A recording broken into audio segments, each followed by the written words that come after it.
Welcome to this episode of the Building Texas Show. I'm excited to be visiting with my friend Paul O'Brien, who is at South by Southwest today and enjoying downtown Austin and somehow out of the wind. Paul, how are you today? I'm great, everybody. How y'all doing? How has South by Southwest been 2026? The same roller coaster that it always is.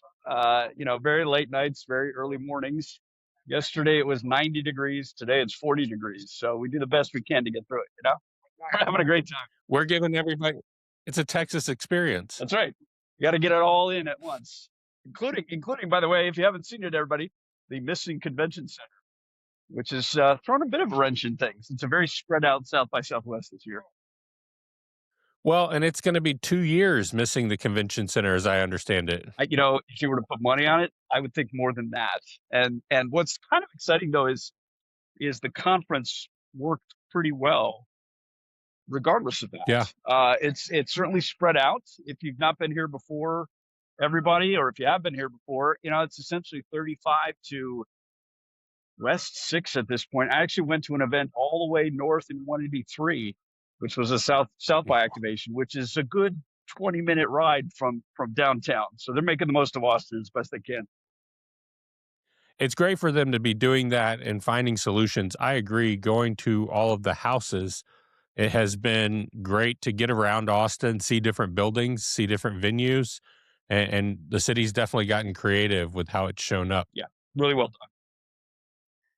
I will applaud, and I'll say for people planning for South by 2027, I saw you starting to talk about South by months ago and encouraging people to really put together their strategy to get it the most out of South by. How do you think about that? Honestly, I'd work backwards by answering the question. What I mean by that is I'm still getting invited to things today. If you are putting together an event Friday before South by Southwest starts, and then blasting everybody, hoping you're going to get much attention. It's not going to happen. we all have most of our schedule figured out a month ago, and certainly we'll add things to it. But we'll only add things to it if we, know the hosts, or it's something we have to be at, or if it's something we're suddenly speaking at. And you're right. Historically, those of us that live in Austin, those of us that are active in South by, we start putting things together in October, November.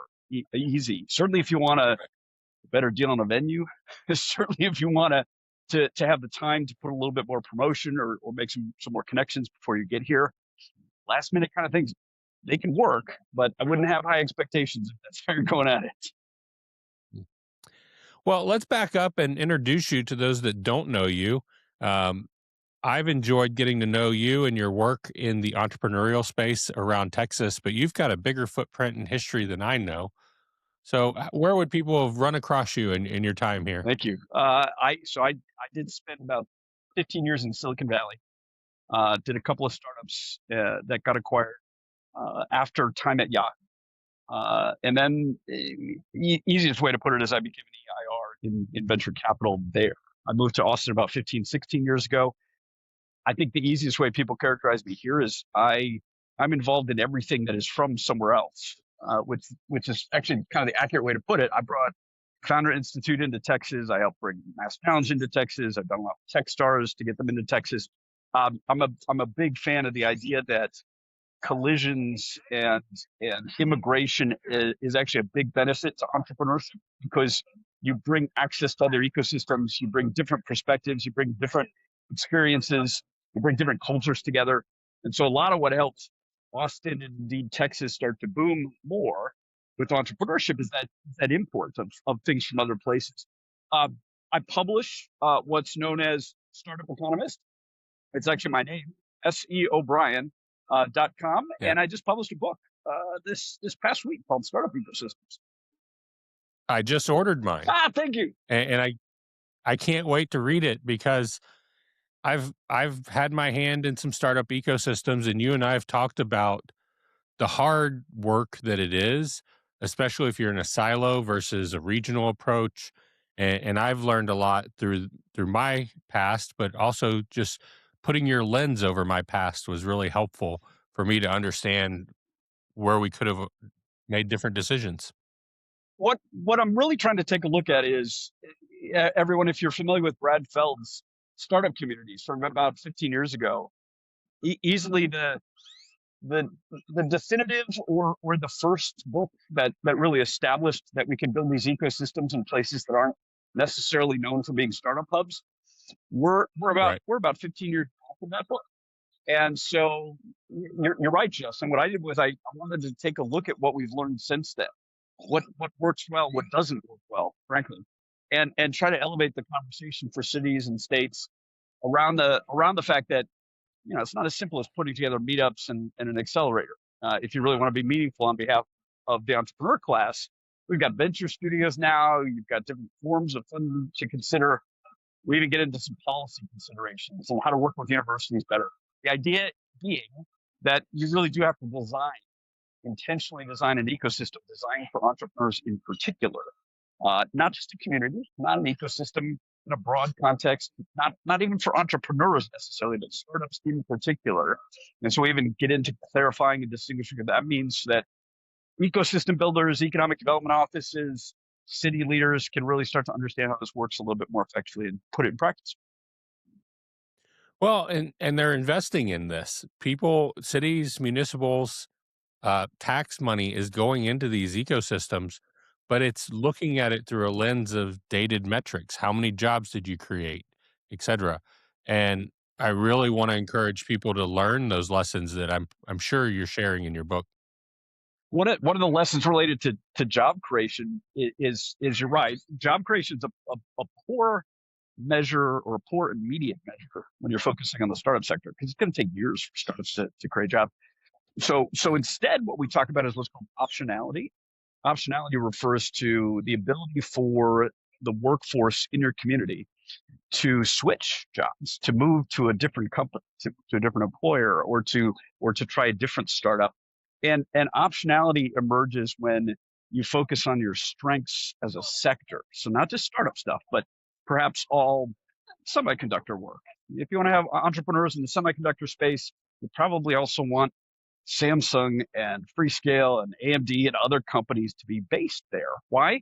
When the startups fail, people need to be able to fall back on a career or a job. Without optionality, that's why we have brain drain. So you actually end up losing talent because at the end of the day, I have kids to pay for, I have a family to pay for. I'd love to do a startup. I can't do a startup if I don't have job security when things don't work out. So instead of thinking of it like job growth, think of it like asking your ecosystem, what sector do we focus on, and what can we do to increase optionality so that people will try things and they'll be able to move on to different opportunities if that's what's required of them.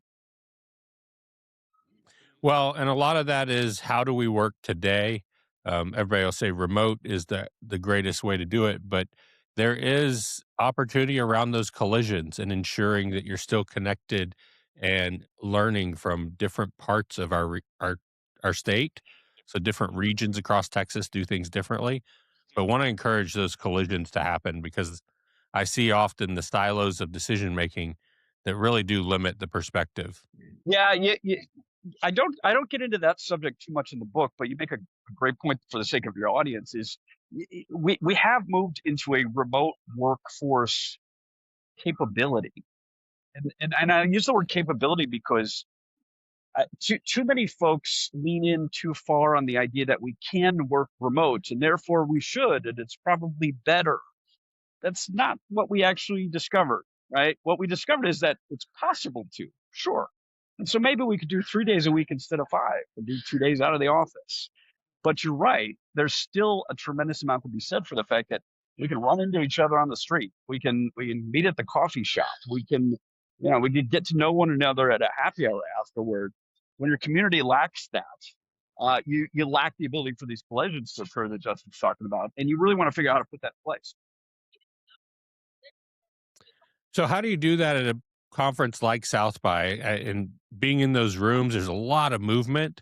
People are colliding, but are they making connections? And what's really coming from a conference like that? And what does it mean for Austin? So the biggest piece that I think is underappreciated, or I would say that we don't hear people talk about it very not much, is that South by is known for houses. If you've not been here, what are called houses.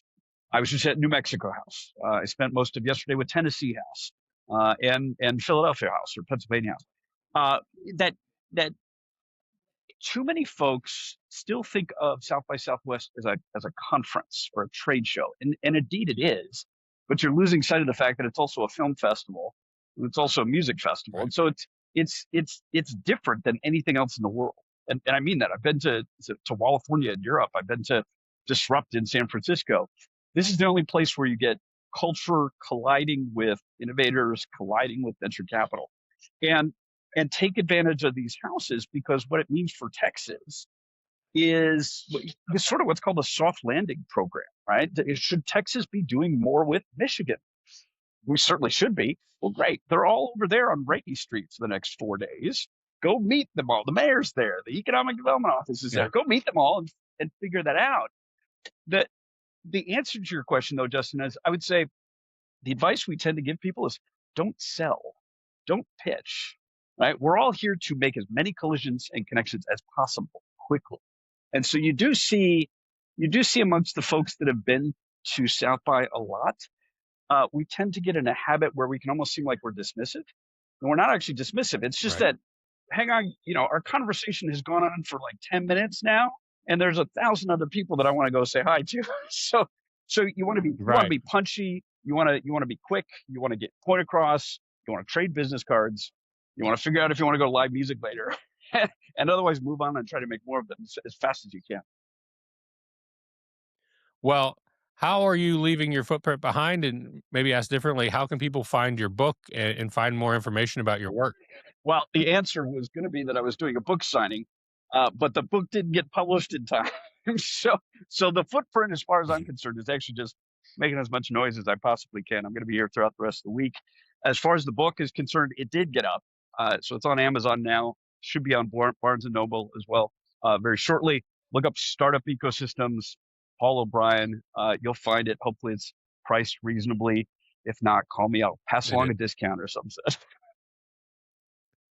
well, we're excited to learn the lessons from it, to hear perspectives from so many places that you've been able to make an impact. And to your point, I'm super impressed with what New Mexico and New Mexico House is Yeah. doing. There's some incredible programs that are nationally impact coming out of New Mexico. Tennessee, I heard some great stuff from Launch Tennessee in their conversations. And Michigan has, for a long time, been generating a lot of innovation and opportunity that Texans enjoy today from decades of startups and innovators coming out of those schools and those systems in other states. I'll leave you too with this thought about New Mexico because I'm spending most of the day there. But I'm spending most of the day there, Texans, for this reason. There's three primary areas of focus in New Mexico at New Mexico House right now are aerospace, Yep. energy and clean tech, and data center infrastructure for AI. And what are the three top conversations that we keep having in Texas right now? The exact same thing. So, right. So Right. we want to be making those connections. We want to make sure we're collaborating much more than stepping on each other's toes. Because, as you probably know, with regard to quantum, for example, New Mexico's got Sandia Labs. They're really a research epicenter, and we might be developing or thinking of Texas as more the application epicenter to start putting into practice. A great way to create some synergy with another state, and a very easy thing to do by spending some time here. There's some great bridges already between Austin and New Mexico, and I look forward to seeing them continue to build and be a win-win for both Cheers regions. to that. Yep. Well, Paul, thank you so much for your time today. Enjoy the rest of South by, and we look forward to getting your book in the mail today. Thank you, everybody. I look forward to hearing from you all. Cheers.